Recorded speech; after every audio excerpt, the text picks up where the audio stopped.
आज आपण एका अशा डिसीज आजाराबद्दल बोलणार आहोत ज्याबद्दल लोक खूप कमी बोलतात आणि हा त्रास सहन करतात. पाईल्स म्हणजेच मुळव्याध. नमस्कार, फ्रीडम फिटनेस स्टुडिओ मधून मी प्रज्ञा कामे, international yoga trainer plus nutritionist. योग्य तो आहार आणि योग करून तुम्ही पाईल्स कोणतीही सर्जरी न करता पूर्णपणे कंट्रोल मध्ये आणू शकता. यासाठी तुम्हाला मी आज प्रॅक्टिकल उपाय सांगणार आहे. सर्वप्रथम आपण पाहूयात की पाईल्स म्हणजे काय. पोट साफ न होणे, दीर्घकाळ एका ठिकाणी बसून राहणे, पिण्याचं पाणी कमी प्रमाणात आणि यामुळे गुद मार्गावरती सूज येते आणि त्या ठिकाणी रक्तस्राव, वेदना आणि सूज जाणवते, याला पाईल्स असे बोलतात. पाईल्स होण्याची मुख्य कारणे काय असतील तर दीर्घकाळ एका ठिकाणी बसून राहणे, क्रोनिक कॉन्स्टिपेशन, पिण्याचं पाणी कमी प्रमाणामध्ये, शरीरामध्ये फायबरचं प्रमाण कमी, स्ट्रेस घेणे आणि मुख्य कारणे आहेत पाईल्स होण्याची. त्यासाठी आपण स्ट्रेस मॅनेजमेंट, योग आणि योग्य तो आहार या सर्व गोष्टी केल्या पाहिजे. योग तुम्हाला कसा मदत करेल तर योग केल्यामुळे तिथे रक्तभिसरण सुधारते, डायजेशन इम्प्रूव्ह होते, कॉन्स्टिपेशन कमी होते आणि हे सर्वात जास्त इम्पॉर्टंट आहे. आपण पाहूयात की कोणती आसनं केल्याने पायचा आजार कमी होईल. सर्वप्रथम आहे मलासन. मलासन करण्यासाठी तुम्हाला दोन्ही पायांमध्ये गॅप घ्यायचा आहे, या स्थितीमध्ये बसायचं आहे. तुमचे दोन्ही फीट हलके क्रॉस असतील, दोन्ही हात नमस्कार स्थितीमध्ये. तुम्ही तुमच्या एल्बोने तुमची नी बाहेरच्या बाजूला पुश करायचे आहे. Backbone straight.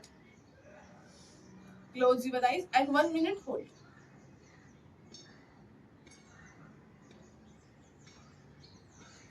सकाळी अर्ली मॉर्निंगला म्हणजेच empty stomach 2 glass warm water या स्थितीमध्ये जर बसून घेतलं तर तुमचे गॅस, कॉन्स्टिपेशन कमी होईल आणि स्टूल व्यवस्थित पास होईल. त्यानंतर आपण करणार आहोत वायू निष्कणासन. सेम या स्थितीमध्ये बसायचं आहे. तुमचे दोन्ही अंगठे कॅच करायचे आहेत. इनहेल करायचं आहे. एक्सहेल करताना तुमचं head down and inhale up. Repeat again. Down, head up, down, up. हे तुम्हाला 10 टाइम करायचं आहे. हे केल्याने तुमचे ब्लड सर्क्युलेशन इम्प्रूव्ह होईल आणि सोबतच तुमचे कॉन्स्टिपेशन कमी होईल. त्यानंतर आहे पवन मुक्तासन. नेक्स्ट स्टेप करा. बॉडी एका बाजूला टर्न करून खाली झोपा. पूर्ण बॉडी रिलॅक्स केल्यानंतर दोन्ही लेग स्ट्रेट वर, म्हणजे both leg straight up. Knee मधून फोल्ड. हाताने पॅक करा. तुमच्या पोटाला जेवढं जमेल तेवढं तुमच्या बाजूला खेचा. Inhale, head up. तुमचं हेड तुमच्या नीला टच करण्याचा प्रयत्न करा and hold. Breathing hold. 10 count hold केल्यानंतर स्लोली स्लोली हेड डाऊन. हात दोन्ही साईडला, leg straight and slowly slowly down. संपूर्ण प्रेशर पोटावरती असेल. आपण पुन्हा एकदा बघणार आहोत. Both leg straight up. Knee मधून फोल्ड. दोन्ही हाताने pack. Inhale, head up.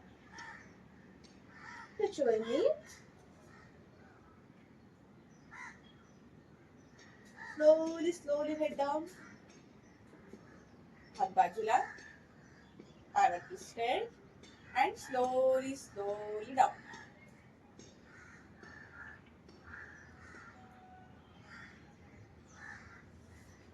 Body एका बाजूला टर्न करून वरती उठून बसायचं आहे. पवन मुक्तासन केल्यामुळे तुमचे डायजेशन इम्प्रूव्ह होते, कॉन्स्टिपेशन कमी होते आणि पाईल्स खूप लवकर कंट्रोल मध्ये येईल. अजून एक आहे शेवटचे आसन, विपरीत करणे. त्यासाठी तुम्हाला पुन्हा एकदा खाली झोपायचं आहे. बॉडी एका बाजूला टर्न करून नेहमी झोपायचं. Both leg straight. हातांचा कमरेला सपोर्ट देऊन जसं जमेल तशी बॉडी स्लोली स्लोली अप करा. तुमचे जे अंगठे आहे ते तुमच्या बरोबर फेसच्या समोर आले पाहिजे. कॉन्सन्ट्रेशन तुमच्या अंगठ्यांकडे. Breathing hold. पाय खाली घेताना मान वरती उचलायची नाहीये. स्लोली स्लोली स्लोली या स्थितीमध्ये जा.